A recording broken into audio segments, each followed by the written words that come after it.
केरिया है, केरिया कमोडिटी के एमडी हैं। सबसे पहले उन्हीं के पास चलते हैं। केरिया जी, चांदी को लेकर अपनी राय रखिए, क्या लग रहा है चांदी में? नमस्कार विश्वमन जी। नमस्कार। देखिए, अगर चांदी की बात करें तो डेफिनेटली जो इंटरेस्ट रेट को लेकर अनसर्टेनिटी मनी भी बहुत इंपॉर्टेंट है, बिकॉज पिछले हफ्ते तक हम देख रहे थे कि ऐसा लग रहा था कि ये 40% के नीचे की प्रोबेबिलिटी बन चुकी है और दिसंबर में रेट कट नहीं होगा। बट एकाएक हमने पिछले 2 दिनों में ही देखा, जिस ढंग से शटडाउन के बाद जो डेटा सेट आ रहे हैं, उसके बाद फिर से प्रोबेबिलिटी बन रही है कि दिसंबर में रेट कट आना है। एंड इसी के रिजल्टेंट हम देख रहे हैं वापस 50 का लेवल तोड़कर 51 के करीब मार्केट इस वक्त मूव कर रहा है और लग रहा है कि आने वाले सेशंस के अंदर हम वापस $53 तक का लेवल दिखा दे। डोमेस्टिक मार्केट में भी अगर हम देखते हैं तो प्राइजेस ने अब 55,000 का लेवल अच्छे से होल्ड कर गया। देखने की जरूरत है कि 159 का जो लेवल पिछले हफ्ते देखा था, वो लेवल जल्दी तोड़ पाता है कि नहीं। तो ओवरऑल मुझे लगता है कि यस, टाइमिंग मार्केट में एक ये हफ्ते की जो मूवमेंट है वो पॉजिटिव है, क्योंकि गोल्ड सिल्वर रेशियो में भी जो गिरावट दिखा रहा है वो दर्शाता है कि चांदी आउट परफॉर्म कर सकती है सोने को, तो लेके काम करना चाहिए। ओके, तो चांदी को लेकर आपको लग रहा है कि लेकर ही काम करना चाहिए, तेजी एक्सटेंड हो सकती है। अनिल सर, आप बताइए, गोल्ड और सिल्वर की तेजी को आप कैसे देख रहे हैं? ये जो रफ्तार आई है, क्यों आई है और आगे क्या हो सकता है? जो ट्रेडर है उनके लिए क्या सलाह है? नमस्कार विश्वमोहन जी। नमस्कार सर। देखिए, गोल्ड और सिल्वर में लास्ट कुछ टाइम से ये बता रहा था कि ये कंसोलिडेशन है, एक टाइम और प्राइस करेक्शन है जो जनरली ईयर एंड में होता है। क्योंकि जो अगर चांदी को ले तो जो बुलिश फैक्टर्स है, इंडिया और चाइना से जो डिमांड है, मार्केट बैकवर्डेशन में है, उसके साथ चाइनीज जो सिल्वर प्राइसेस है वो constantly at a premium trade कर रहे हैं।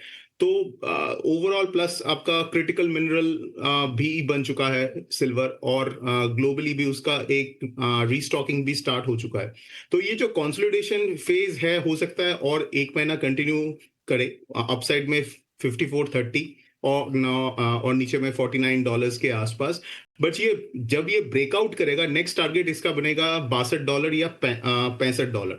शॉर्ट टर्म के लिए 1,60,000 1,62,000 तक एक हफ्ते के अंदर आ सकता है, मतलब अराउंड अराउंड 5350 के आसपास। तो बाय ऑन डिप्स करना चाहिए। सोने में ओवरऑल बहुत अच्छा कंसोलिडेशन बन रहा है, टाइम करेक्शन की तरफ मार्केट जा रहा है, प्राइस करेक्शन हो चुका है। तो यहां पर भी जब ये एक $4,200 अपसाइड में और $4,000 नीचे, ये 5% का एक रेंज है, कंसोलिडेशन हो रहा है, इसमें अपसाइड का ही ब्रेकआउट का एक्सपेक्टेशन है। हो सकता है ये नेक्स्ट ईयर हो, और जब ये होगा तो नेक्स्ट टारगेट इसका 4700 या 4800 बनेगा ऑन द अपसाइड। फिलहाल के लिए अपसाइड में अभी 1,25,000 के आसपास है, बाय ऑन डिप्स करना चाहिए। 1,27,000 की तरफ ये जा सकता है। गई सोने पर राय, बाय ऑन डिप्स की रणनीति यहाँ पर सुझाइए। भाविक पटेल जी के पास मैं आना चाहूंगी, आपकी क्या रणनीति होगी आज सोने चांदी में? इस तेजी को आप किस तरह से देख रहे हैं? क्या ये तेजी आगे भी एक्सटेंड करेगी? Good morning. यस, देखिए, कल जो फेड न्यूयॉर्क फेड के जो स्टेटमेंट आए, आई थिंक वो गोल्ड और सिल्वर के एक शॉर्ट इन द आर्म था, क्योंकि उससे पहले हम देख रहे थे कि मार्केट कंसोलिडेशन कर रहा था, यूएस के इकोनॉमिक डेटा पे आधारित था। और अगर हम देखें तो ये जो स्टेटमेंट है उसकी वजह से प्रोबेबिलिटी रेट कट की जो 40% थी वो सीधा जंप होकर 65% के ऊपर आ चुकी है। तो दिसंबर में रेट कट जो होने वाली है उसकी वजह से गोल्ड और सिल्वर में हमने गैप अप ओपनिंग देखा, मोमेंटम देखे, वो भी अच्छा है। और दूसरी एक इम्पॉर्टेंट चीज है कि गोल्ड जो 4,000 का लेवल है वो सपोर्ट लेके उसको ब्रेक नहीं किया, उसके ऊपर वापस से आ चुका है। और सिल्वर भी सब्सिक्वेंटली अगर देखें 4850 का जो सपोर्ट है वो ब्रेक नहीं किया, वो सपोर्ट लेके वापस ऊपर आया था। आई थिंक लग रहा है कि ये जो गोल्ड और सिल्वर की रैली है वो कंटिन्यू हो सकती है। ये जरूर से हो चुका है क्योंकि एक बेस बन चुका है 4,000 का और 4850 का सोने और चांदी में। तो दोनों में आई थिंक ऑप्शन वाया मुझे लग रहा है कि बाय ऑन डिप्स की स्ट्रेटेजी रखनी चाहिए। जहाँ पे ऑप्शन में सबसे पहले सोने की बात करें तो 1,25,000 का जो कॉल ऑप्शन है गोल्ड मिनी का, वो बेहतर रहेगा। 960 पे बाय करके चल सकते हैं। 1150 के टारगेट के लिए 840 का स्टॉप लॉस रहेगा।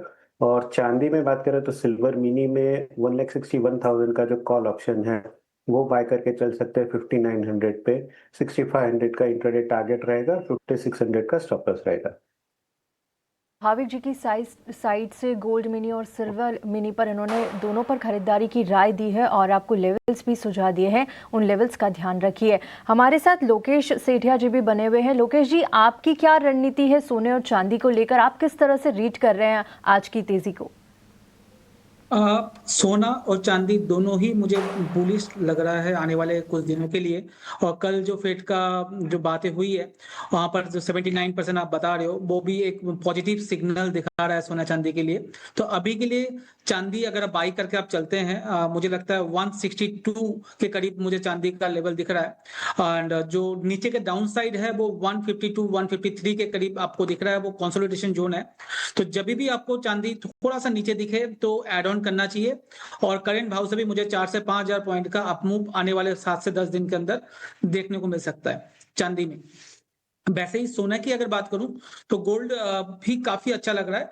अभी 1,25,240 के करीब चल रहा है। मुझे लगता है 1,26,200 और 1,26,500 तक का गोल्ड में एक अपमूव बैठ रहा है ना, जिसका नीचे का लेवल अगर सपोर्ट की बात करें तो 1,24,300 के करीब आपको सपोर्ट मिल रहा है।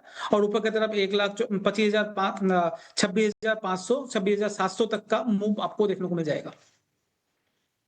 ये व्यू है गोल्ड और सिल्वर को लेकर हमारे चारों एक्सपर्ट्स की, लेकिन